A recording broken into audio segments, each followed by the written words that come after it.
यहाँ अभ्यास खेलहरू पनि एनालाइज गर्नका लागि दर्शक दीर्घामा कतिपय आएर बसिरहेको हुन्छन् होइन। अब यत्रो मैदानलाई खाली गर्नका लागि अल्टिमेटम आइरहँदाखेरि म एकजना दाइ यहाँ हुनुहुँदो रहेछ, हेरिरहनु भएको छ, म सोधिहालेँ। अब यो मैदान 35 दिनभित्र हटा भनेको छन् सरकारलाई। भर्खरै सूचना गएको छ यो चाहिँ टियुले क्यानलाई 35 दिनभित्र हट्नु भनेर भनिरहेछ। के छ दाइ, हजुरको परिचय पनि दिनुहोस्। अब यत्रो लगानी भइसकेको छ होइन क्यानको, अब मजाले हेर्न पाएको छ यस्तो हेरेर। अब तपाईँको चाहिँ राज्यले यसरी गर्नु हुँदैन भन्ने मेरो धारणा छ। अनि यो 35 दिनभित्र हट भन्न पनि मिल्ला र यति छिटो? त्यस्तो त नमिल्ने हो। अब हेर्नु यस्तो एनपिलहरू क्यामहरू भइरहेको छ यता होइन। अब बस्ने सुविधा पहिला अब धेरै राज्यले लगानी गरिसकेको अवस्थामा छैन। तर चाहिँ यति लगानी भइसकेपछि अब दर्शकले यस्तो एसडिएम बनिएको छ अहिले होइन। अब राज्यले त्यस्तो नगर्नुपर्ने हो खास। राज्यसँग त अहिले पनि पुगेको छैन। सरकारले के भन्छ भने हामीलाई जानकारी नै छैन। शिक्षा मन्त्री पनि स्वयं सस्मित पोखरेल हुनुहुन्छ, खेलकुद मन्त्री पनि स्वयं सस्मित पोखरेल हुनुहुन्छ। दुवै निकाय हामीले नै हाम्रो एउटै मन्त्रालयको एउटै मन्त्रीको ह्यान्डलमा छ।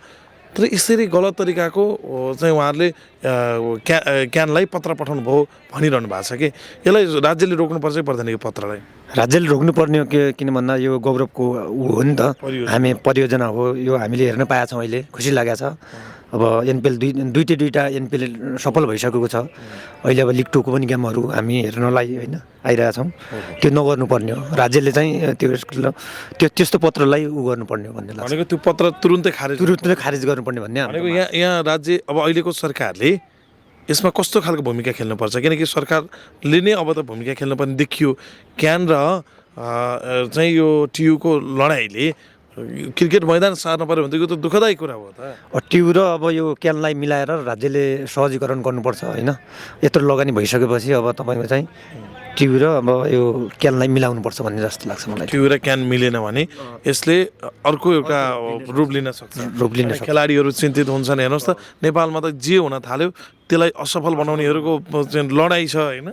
हो, यो कतै सरकारप्रति पनि सरकारलाई असफल बनाउने बाटो पनि हो कि?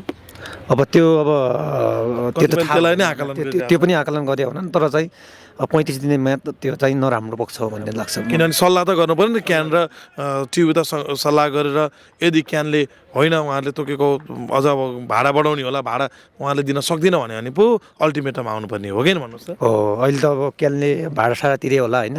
राम्रो भाडा तिरिरहेको छ। अहिलेसम्म भाडा तिर्न बाँकी 1 रुपियाँ पनि बाँकी छैन। क्यानले समयमा उहाँहरूको अझ भन्यो भने टियुको जग्गा हामीले उसमा पनि देख्न सक्छौँ। यो के अरे शिक्षण अस्पताल होइन, के अरे शिक्षण अस्पतालले पनि टियुलाई समयमा भाडा तिरिरहेको छ। यहाँको यो क्रिकेट मैदानले पनि समयमा तिरिरहेको छ र पनि हटा भने कि एक्कासी। अब यो सरकारले चाहिँ पहल कदमी गर्नु पर्यो जस्तो लाग्छ मलाई होइन। सरकारले अब यस्तो ठुलो लगानी भइसकेको अवस्थामा सरकारले अब दुइटाले मिलाएर अब भाडा तिरिसकेको अवस्थामा अब त्यो मिलाउनुपर्छ जस्तो लाग्छ सर। हजुरको परिचय चाहिँ? मेरो नाम कृष्ण सिंह, घर चाहिँ कालीकोट हो। कालीकोटबाट अहिले यहाँ क्रिकेट चलिरहेको लिग 2 चलिरहेको छ, त्यो हेर्न आएको। लिग 2 लाई हेर्न ओमन र अब युएको म्याच। ओके, हस्, धन्यवाद छ। उहाँसँग कुराकानी भइसक्यो। अहिले ओमान र युए